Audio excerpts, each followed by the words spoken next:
New cheap vapes are flooding the market and driving up the amount of waste that the incoming ban on single-use vapes aims to tackle. 13 vapes are thrown away every second in the UK. That's more than 1 million a day. From June 2025, it'll be illegal to sell single-use vapes, a move that's designed to combat environmental damage and their widespread use by children. But concerns are growing that new styles of vapes, which last longer but can be cheaper per puff than single-use vapes, will circumvent the new regulations set to come into force in June.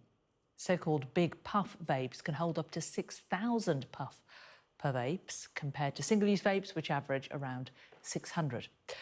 Well, joining me now is the Executive Director of the non-profit group Material Focus, Scott Butler. Scott, very interesting to talk to you today. So the fact is that a lot of these single-use vapes are going to be phased out, but for the time being, how great an issue are they when it comes to waste, when it comes to recycling?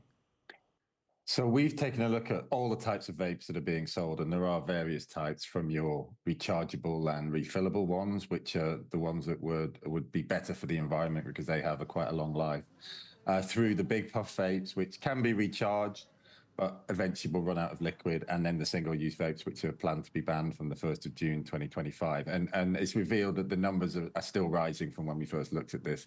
Originally, it was 1.2 million being binned and littered a year.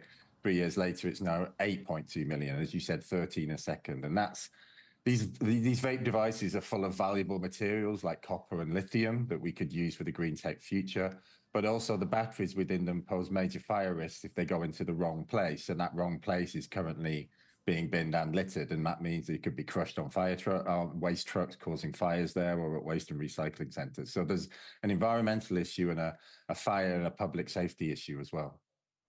So what can you do to recycle them properly? Well, the laws existed for a number of years, almost as long as they've been being sold, is that those who sell them should be offering free take-back to the users of them and the purchasers of new ones. And those who produce them should be responsible, should be covering the cost of recycling them. And the cost of recycling them is quite significant, more than any other electrical. But that's sort of by the by. It's the legislation is there, it should be there to backstop the system and have them collected and recycled. But unfortunately, retailers and producers have dragged their feet, and we're keeping this call going to say, look, we've got something clear and present now. Yes, future legislation may have some impact. It might not have as big an impact as people might first think. But in a sense, again, that's by the by. What we've got now is 8.2 million a week, 13 a second, causing significant challenges to the environment and to public safety. So the fact that the ban on single-use vapes is going to come in the new year, it does mean people are going to think, well, this is going to get a lot easier. People aren't going to be able to just throw away quite so many. But what are your concerns?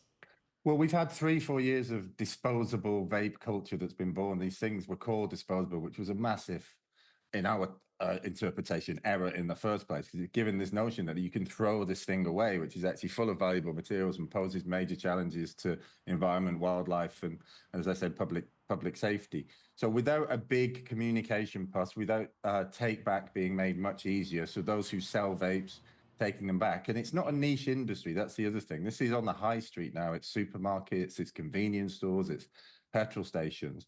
A lot of space is devoted to marketing them and selling them and promoting them. Hardly anything goes back into telling us that we can recycle them or must recycle them, and also providing clear, available, easily accessible take-back points. So it's that kind of action, and we're calling on vapers themselves to consider buying more environmentally responsible types of vapes. But if they are using these single-use ones, these big puff ones, which will become waste quickly too, that they at least get them recycled, and they demand that where they buy them from meets their legal obligations to do that. And what is governing whether or not, say, for example, your corner shop has a bin and says you can recycle your vapes here? Is there anyone watching to see whether they actually do recycle them, or whether they just stick them in a bag and throw them in the bin? That is a risk, but there are government agencies. There's one called the Office of Product Safety and Standards, who is going around monitoring them. Trading standards have a role to play, not on the environmental legislation per se, but are involved in inspecting shops. And there's talk of having a new licensing system for those who sell vapes, because they're sold all over the place, from from barber shops, tanning shops to specialist vape retailers, and getting some control over that. And we can include environmental regulations as a key part of that licensing requirement. Scott Butler from Material Focus, good to talk to you. Thank you. Thanks.